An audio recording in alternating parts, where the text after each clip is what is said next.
These are some common used concepts and theories in ethics.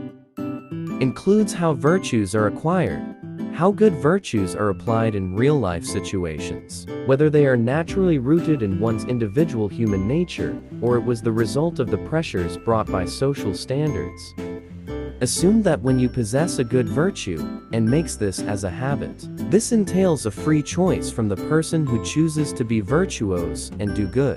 This means that virtue is not automatic and not a given, but individually choosing to act virtuously, and after a while without exerting effort, one can naturally become a virtuous person. The philosophy of Aristotle seeks to answer the meaning and ultimate purpose of our existence. Why do we exist? What is that end or goal toward which we should direct all our activities and efforts?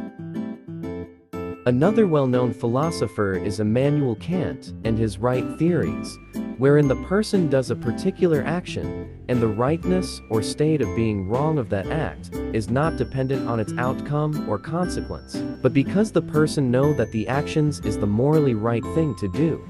And consequently, there is a moral duty on the part of the person to do the right thing, an obligation to do the right actions. Utilitarianism is different from the right theory. It is also called consequential moral theory, which means that the question of any action being morally right or wrong depends on the good or bad effects it produces. Thus, utilitarianism focuses on increasing the amount of good things and decreasing the amount of bad things for the maximum number of human beings. In other words, utilitarianism stands for maximizing utility and benefit, thus ensuring greatest good the greater majority. The concept of justice is important in ethics, as it means giving each person what he or she deserves, or giving them their due.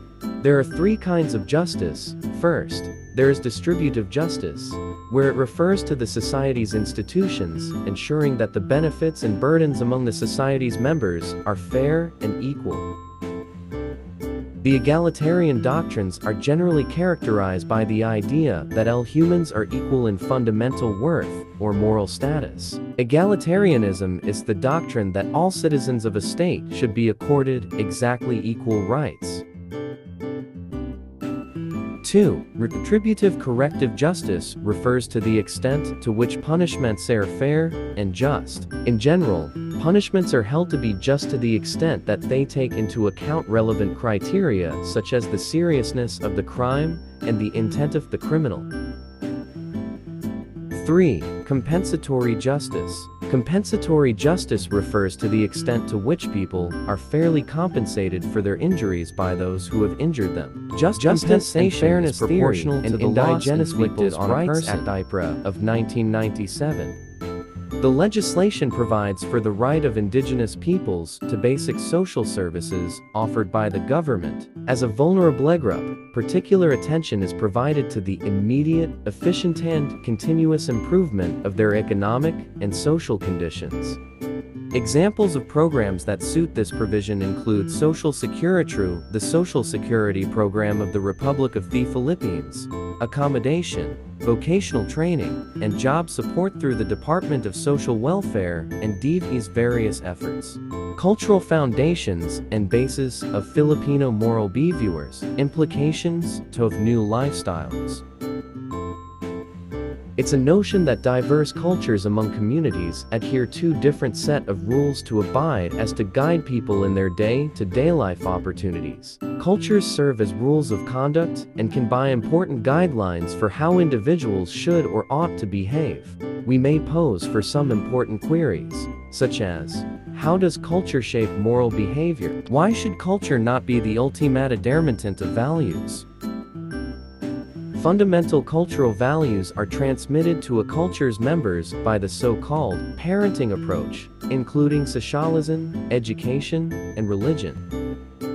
Culture refers to as mores, ethical standards which the majority of the community of peoples agree is good, other thing in consideration, the way they behave without enforced rules and regulations. Hence, ethical standards are the morals of values which people adhere and remain acceptable to most of them. Cultural relativism refers to not judging a culture to our own standards of what is right or wrong, strange, or normal. Instead, we should try to understand cultural practices of other groups in its own cultural context. It upholds that man's opinion within a given culture defines what is right and wrong.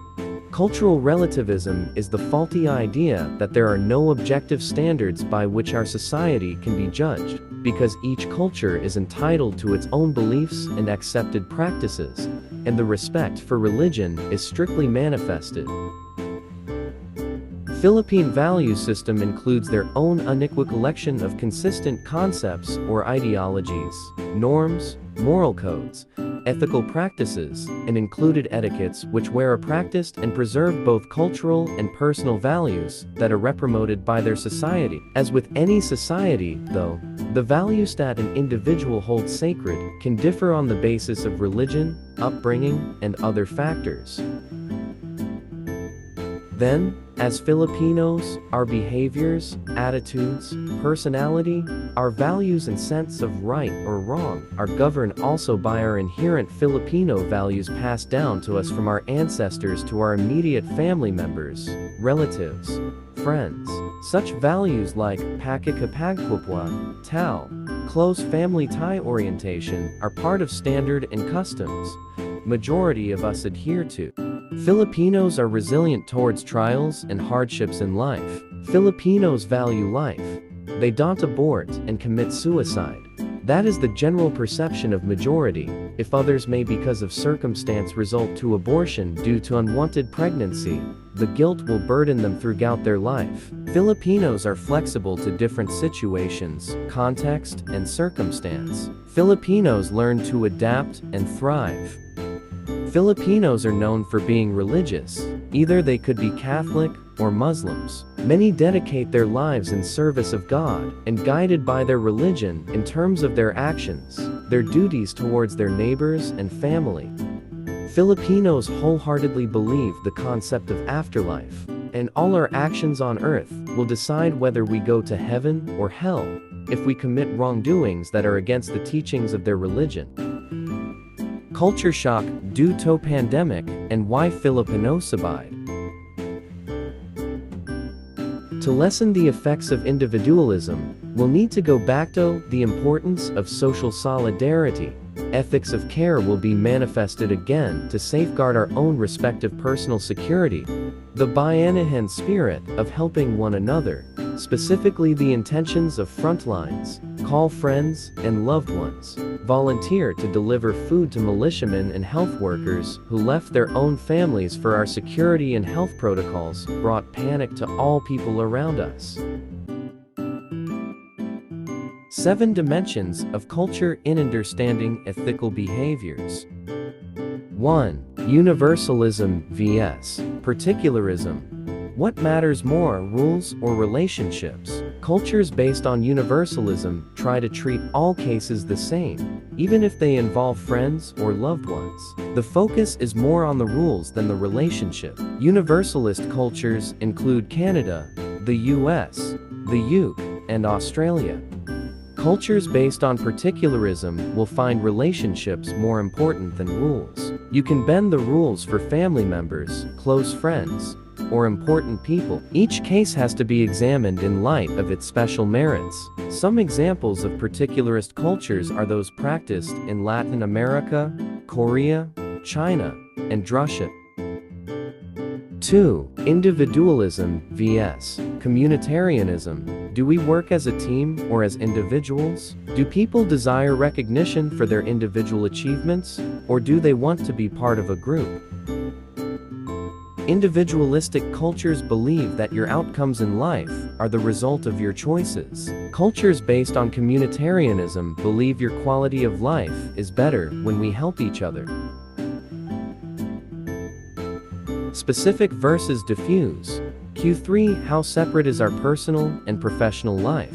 In a diffusive culture, people tend to see their personal and work life as interconnected. These cultures believe that objectives can be better achieved when relationships are strong. As such, in these cultures, work colleagues socialize with each other outside of work. More, these cultures are courteous and respect age, status, and background more.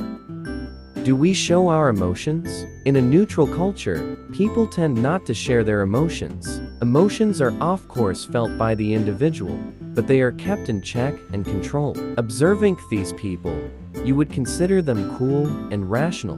Neutral cultures include Germany, Netherlands, and the UK. In an effective culture, people tend to share their emotions, even in the workplace. In an effective culture, it's considered normal that people share their emotions. Examples of effective cultures include Italy, Spain, and Latin America. Titles are earned and reflect this knowledge and skill. Anyone can challenge a decision if they have a logical argument. Examples of achievement cultures include the US, the UK, Germany, and Scandinavia. In an ascription culture, you are given status based on who you are. This could be because of your social status, your education, or your age. You earn respect in these cultures because of your commitment to the organization, your abilities.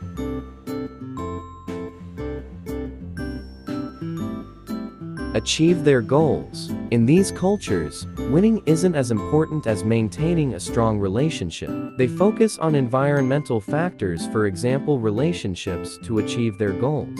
Examples of external direction cultures include China, Russia, and Saudi Arabia. People assume that they should track their world in an inner culture of direction to achieve their goals. The emphasis is on egoism, oneself, family, and organization. Winning is important in these societies, and therefore violent attitudes are prevalent. Global advice societies include the USA, the United Kingdom, and Australia. Feelings and moral decision-making among Filipino amidst the pandemic. People tend to describe feelings and emotions as harmful to logical decision-making. Be calm and persistent, they say. While there is some validity to this, there is also evidence to show that feelings are important in making sound decisions. So how do you strike a balance between being enthusiastic and emotional about a decision while being able to step back and look at it as a dispassionators, critically comparing benefits and costs? We cannot shut off any portion of our brain or chemical processes, however, we can control those parts conscious. Reason and impartiality as minimum requirements for Filipino morality today. Relatively, for Filipinos, this is a very popular query to ponder.